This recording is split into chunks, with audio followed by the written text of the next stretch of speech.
So far as the ultimate goal is concerned, I think none of us need have any apprehensions.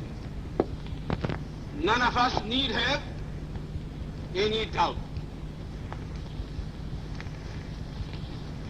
But my fear, which I must express clearly, is this. Our difficulty, as I said, is not about the ultimate future. Our difficulty is how to make the heterogeneous mass that we have today take a decision in common and march in a cooperative way on that road which is bound to lead us to unity. Our difficulty is not with regard to the ultimate. Our difficulty is with regard to the beginning. Mr. Chairman, therefore, I should have thought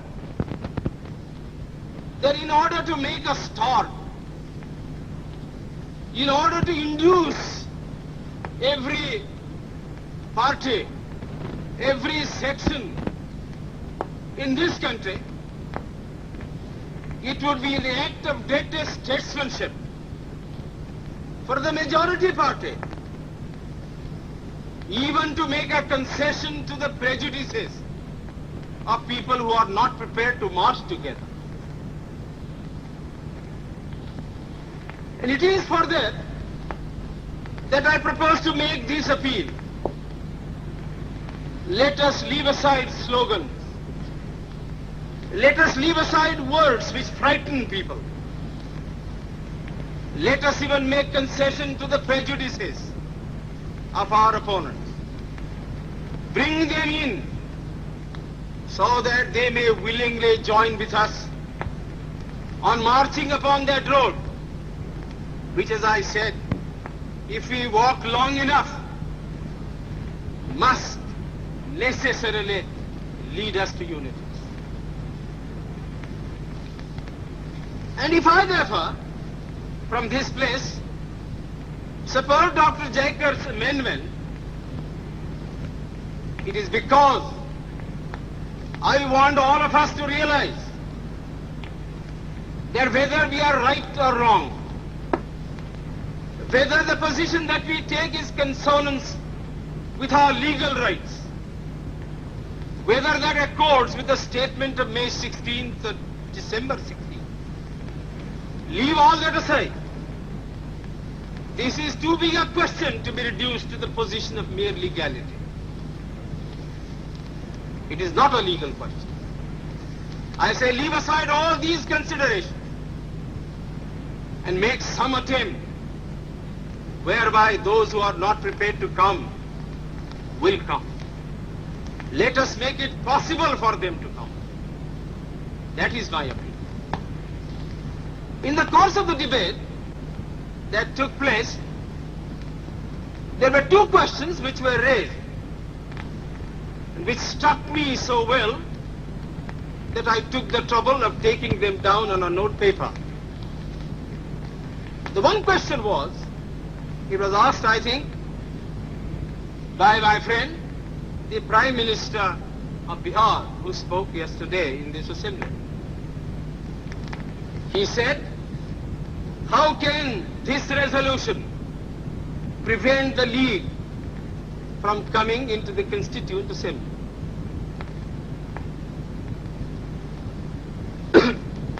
Today, my friend Dr. Shyam Prasad Mukherjee asked another question. Is this resolution inconsistent with the Cabinet Mission's proposal? Now, sir, I think they were very important questions. And they, I think, ought to be answered. And answered categorically.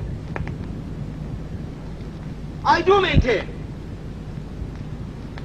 that this resolution, whether it is intended to bring about the result or not, whether it is the result of cold calculation or whether it is a mere matter of accident, is bound to have the result of keeping the Muslim League out. And I'll substantiate what I say.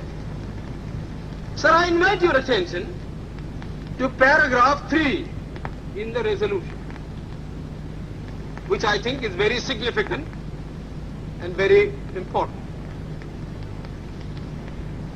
Paragraph 3 envisages the future constitution of India. I do not know what is the intention of the mover of the resolution, but I take it that it is a sort of, after this resolution is passed, it will act as a sort of a directive to the Constituent Assembly to frame the constitution in terms of paragraph 3 of the resolution. What does paragraph 3 speak of? Paragraph 3 says that in this country there shall be two different sets of polity.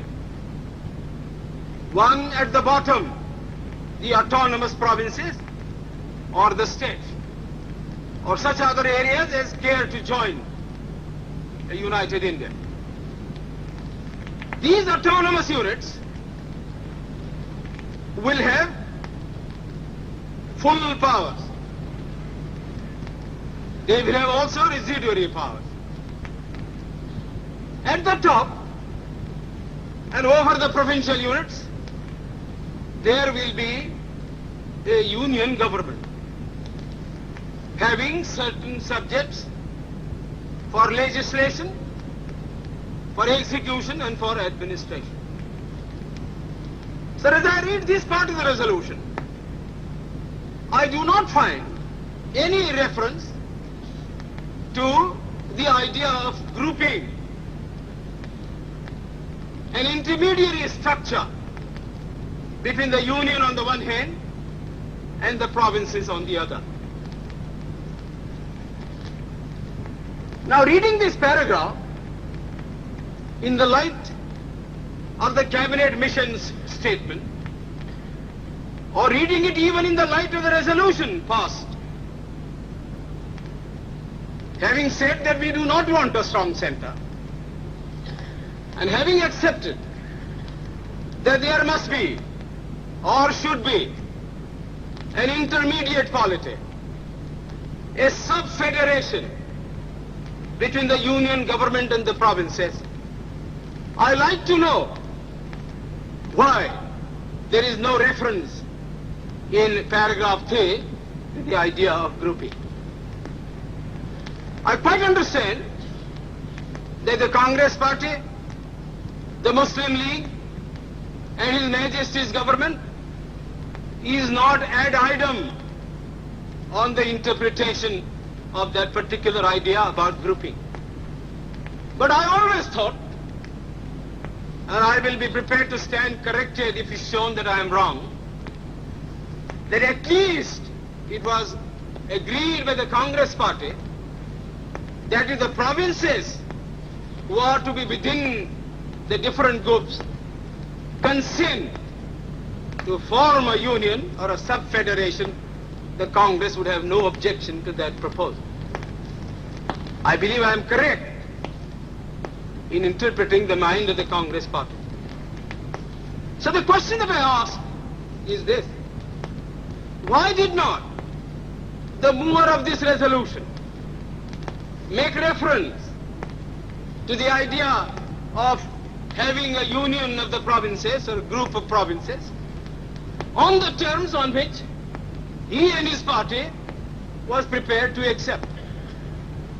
Why is the idea of union completely effaced from this resolution? I find no answer.